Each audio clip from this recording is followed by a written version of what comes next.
বাংলাদেশের সাম্যের বাংলাদেশ হবে, সম্প্রীতির বাংলাদেশ হবে, ভালোবাসার বাংলাদেশ হবে, বাংলাদেশের সমতার বাংলাদেশ হবে। সেই বাংলাদেশ গঠনের জন্য আমাদের আর একটি কাজ অপেক্ষমান। এখন একটি বিপ্লব হয়েছে, একটি অভ্যুত্থান হয়েছে, জালেম সরকারের পতন হয়েছে, কিন্তু আমাদের আন্দোলন শেষ হয়নি। সে আন্দোলনটি কি?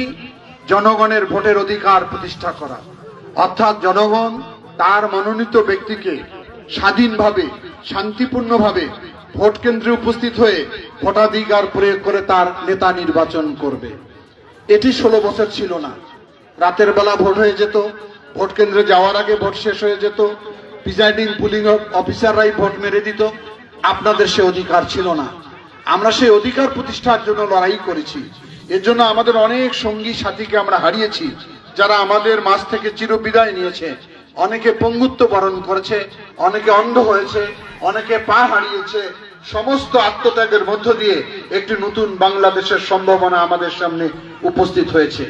সেটিকে তৈরি করতে হবে একটি নিরপেক্ষ, নির্দলীয়, অবাধ, শান্তিপূর্ণ নির্বাচনের মধ্য দিয়ে, যে নির্বাচনের মধ্য দিয়ে আপনারা আপনাদের মনোনীত ব্যক্তিকে আপনাদের প্রতিনিধি হিসাবে পাঠিয়ে দিবেন।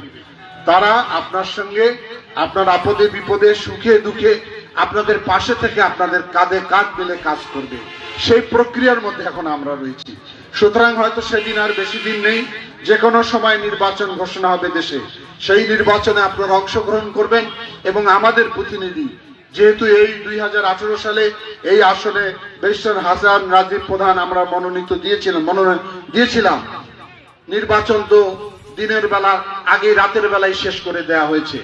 এবার সুযোগ তৈরি হয়েছে, আপনারা আপনাদের মতামত দিয়ে তাকে যদি আসন থেকে আপনারা নির্বাচিত করেন, তাহলে আপনাদের সুখে দুঃখে আপনাদের পাশে থাকবে সে। আমি মনে করি সেই দিনের অপেক্ষা থাকেন, ভালো মানুষের পাশে থাকেন, দুর্নীতিমুক্ত মানুষের পাশে থাকেন, সৎ মানুষের পাশে থাকেন, শিক্ষিত মানুষের পাশে থাকেন। তাহলে আপনাদেরও মঙ্গল হবে, পাটগ্রামের উন্নয়ন হবে, লালমনিরহাট আলোকিত হবে। কথা কি বোঝা গেছে আমার? রাজি আছেন সবাই? তাহলে আগামী দিনে একটি সুন্দর বাংলাদেশ, বৈষম্যহীন বাংলাদেশ, দুর্নীতিমুক্ত বাংলাদেশ, উন্নয়নের বাংলাদেশ, আমাদের আগামী দিনের ভবিষ্যৎ তারেক রহমানের নেতৃত্বে আমরা প্রতিষ্ঠা করতে চাই বাংলাদেশে।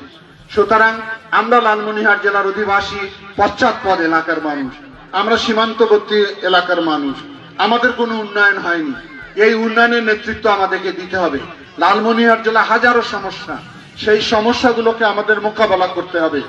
সে সমস্যা যদি আমরা সমাধান করতে চাই, তাহলে ক্ষমতায় যেতে হবে। এখন আপনাদের অবস্থান আমাদের অবস্থান একই রকম। আমরা মজলুম, আপনারাও মজলুম। আমরা জেল জুলুম অত্যাচারে নিষ্পেষিত। আমাদের প্রিয় নেত্রী বেগম খালেদা জিয়া এই 79 বছর বয়সেও 6 বছর জেলখানা বন্দী ছিলেন।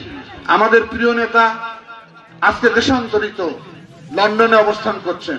তারপরও আমরা বিএনপির সকল নেতা কর্মীর ঐক্যবদ্ধ ছিলাম খুনি জালেম হাসিনা সরকারের বিরুদ্ধে। সুতরাং তার পতন হয়েছে, এখন বাংলাদেশ সুস্থ স্বাভাবিকভাবে চলবে। আগামী দিনে বাংলাদেশ একটি বৈষম্যহীন বাংলাদেশ করতে চাই, একটি দুর্নীতিমুক্ত বাংলাদেশ আমরা করতে চাই, একটি সাম্যের বাংলাদেশ করতে চাই, সম্প্রীতির বাংলাদেশ করতে চাই, যে বাংলাদেশের মানুষ তার মনোনীত ব্যক্তিকে নির্বিঘ্নে শান্তিপূর্ণভাবে ভোট প্রয়োগের মধ্য দিয়ে তার নেতা নির্বাচন করার সুযোগ পাবে। এই জুলাই বিপ্লবের মধ্য দিয়ে যারা আত্মহত্যা দিয়েছে তাদের স্মৃতির প্রতি গভীর শ্রদ্ধা জানাচ্ছি। তাদের জীবনের বিনিময় আজকে বাংলাদেশ মুক্ত। আজকে বাংলাদেশের পূর্ব দিগন্তে সূর্য উদিত হয়েছে। ধীরে ধীরে সেই সূর্য মধ্য গগনে আবির্ভূত হবে, সেই আলোকিত সারা বাংলাদেশ আলোকিত হবে। সেই আলোয় আমরা লালমনিরহাটকে আলোকিত লালমনিরহাট করতে চাই। এই আলোকিত লালমনিরহাটের যে সামাজিক অপরাধগুলো এখন ঘুরে ঘুরে মানুষের জীবনকে ধ্বংস করছে, সেখান থেকে সবাইকে বেরিয়ে আসতে হবে। আমাদের মাদক থেকে বেরিয়ে আসতে হবে, বাল্যবিবাহ থেকে বেরিয়ে আসতে হবে, জুয়া থেকে বেরিয়ে আসতে হবে, সুস্থ দেহ সুস্থ মন তৈরি করবে। আগামী দিনে আলোকিত লালমনিরহাট গঠনের মধ্য দিয়ে সারা বাংলাদেশে লালমনিরহাট জেলাকে সর্বোচ্চ আসনে আমরা অধিষ্ঠিত করবো ইনশাআল্লাহ। আজকের এই সভা উপভোগ করছি, অথবা দর্শকবৃন্দ উপস্থিত হয়েছেন। বিগত 16 বছর কোন সুস্থ বিনোদনের কোন ব্যবস্থা পাটগ্রামে ছিল না, তার জন্য মানুষের ঢল নেমেছে, মানুষের এত উপস্থিতির প্রমাণ হয়েছে, মানুষের ভালোবাসা সৃষ্টি হয়েছে। আমরা মানুষকে ভালোবাসতে চাই, মানুষের ভালোবাসা নিতে চাই, সেই ভালোবাসা দিয়ে আগামী দিনে দেশ গঠন করতে চাই।